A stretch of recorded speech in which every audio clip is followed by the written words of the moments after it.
Hey, what's up? So I feel like there's not a lot of great investment opportunities right now. This is probably going to age poorly, or there's probably some good investment opportunities that I just don't know about. But the ones that I've been looking at and monitoring for a bit or following for a bit, I feel like they're all overpriced at the moment. And so I'm holding some cash because I'd like to see a better opportunity before I put my money into an investment. But holding cash has its downside as well, because obviously if inflation kicks in and prices of everything go up, then your cash loses some of its value. But if there's a dip and you don't have cash, then you might miss out on that opportunity as well. So there's a bit of a balance, and I guess that's one of the reasons why diversification is good, because any major dip in one asset isn't necessarily going to destroy your whole portfolio or your whole wealth. I actually have a specific example in mind as well, where I bought some stocks in a New Zealand company, and I guess they did something where they had to saturate, or they tried to saturate the shares, essentially, the stocks. And they did this by diluting the shares, making a bunch more new shares, and then offering them at a lower price. If you didn't buy into these shares, then essentially your value in that company would lose 2/3 of the value. And so you basically had to have cash spare to buy these discounted shares, because if you didn't, you would lose 2/3 of the value. So you do want to keep a diversified portfolio. Obviously, if you go too diversified, then movement may be hard to find. And if you invest in only one thing, then although there's the upside of if that one thing does really well, you do really well. But if the one thing does poorly, then your whole value drops. And yeah, it's tough to read the market at the moment. Like, I like listening to news and seeing things about the economies. You'll hear mixed opinions as well. It's like some people think 2026 is going to be a great year for the markets. Some people think there's a crash looming. There's quite a bit of tension in the world, I think, and possibly some unrealized problems that are just starting to spill over or reach threshold where they actually become problematic. Or maybe people have been giving it a blind eye to the point where you basically can't ignore the problem anymore.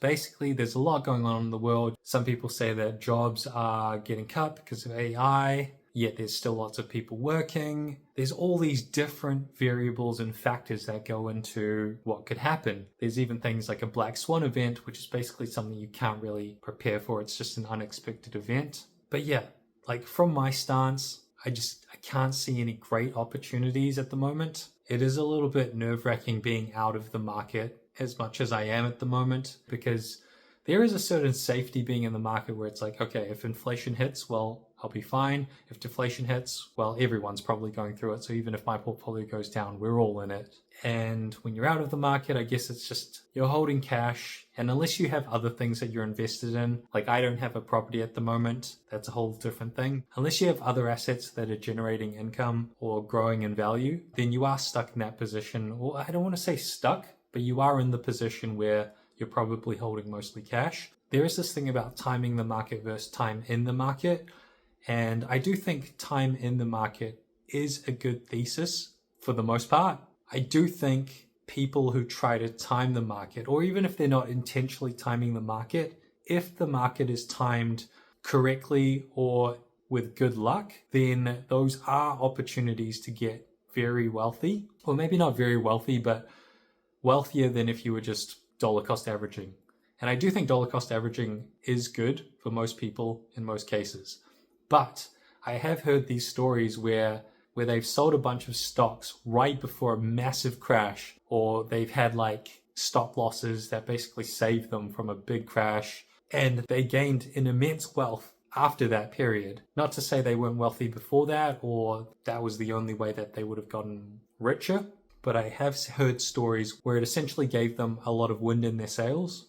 So I think about that, and I also think about how Warren Buffett is supposedly holding the most cash he's ever held before. I don't know if that's true, but just a few things that I've picked up from here and there. And obviously he's in a much different category where he is still invested, and it's just not his whole portfolio. And obviously he operates at a much different level to the average person. So him holding cash is not really going to set him back in any way, I don't think. But yeah, can't see anything. I'm not sure what 2026 is going to be like. At this point, I feel like it could go either way. Time will tell. best thing to do is probably be diversified. But at the same time, if you want to make leaps and bounds, I think people do get lucky, whether it's they sell their shares or stocks right before a crash, or they buy right before a massive bull run. And so, yeah, we'll wait and see. We'll see if anything pokes its head out, but that's how I'm feeling at the moment. If anyone else is feeling the same,